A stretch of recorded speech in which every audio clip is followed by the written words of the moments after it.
you need to go to the doctor. The first step is you usually will call, or you can go online and schedule, but there's usually some sort of pre-visit thing where they're verifying demographics. The main reason they're doing that is if anything is off on those, insurance could reject a claim. And even if you get it all right, insurance is likely going to reject a claim. So you've got your front end scheduling staff. Then you show up in clinic, you've got someone at the front desk that checks you in, they go over those demographics again. As a patient, you're already annoyed. So you're not the one that has value add here, right?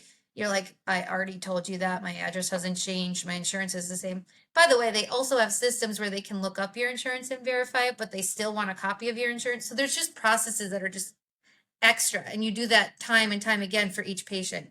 I'm just pointing out a few. Then you go to the waiting room, you get called back by an MA. The MA rooms you, they take your weight, your blood pressure, they might do your medication reconciliation, ask you why you're there, tee some stuff up for the provider because the provider doesn't have time. They put all that in the chart.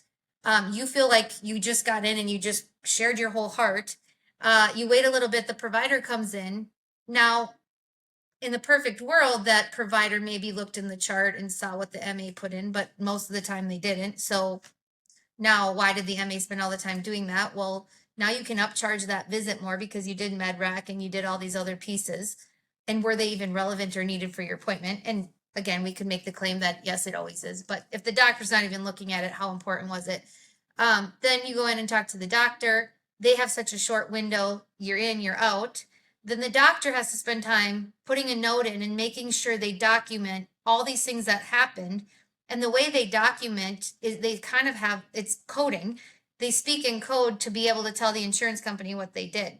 Now, you can code it one way or another way, but there's more reimbursement on either side. So then you've got these systems have coders who go in, review the doctor's notes, and sometimes remind the doctor, are you sure you didn't spend more time with them?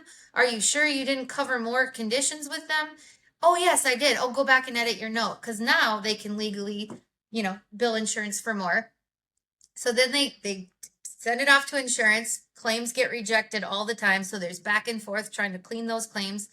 By the time you figure out what the patient actually owes, they're so far from receiving the service. They get their bill in the mail. Most of the time, people are functionally uninsured and don't even have the money to pay their bill that they're so surprised at the cost of because they're like, what? This is crazy. I only did this and they charged me all this and they don't know how to even read their bill.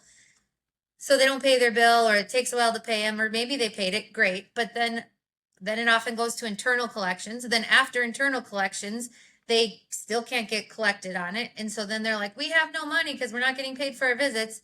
But then they sell the debt off to these collection agencies who buy the debt for pennies on the dollar, who then continue to try to collect money. And so if you look at all those touch points, that costs a lot of money, right? And so that's where a lot of the waste is.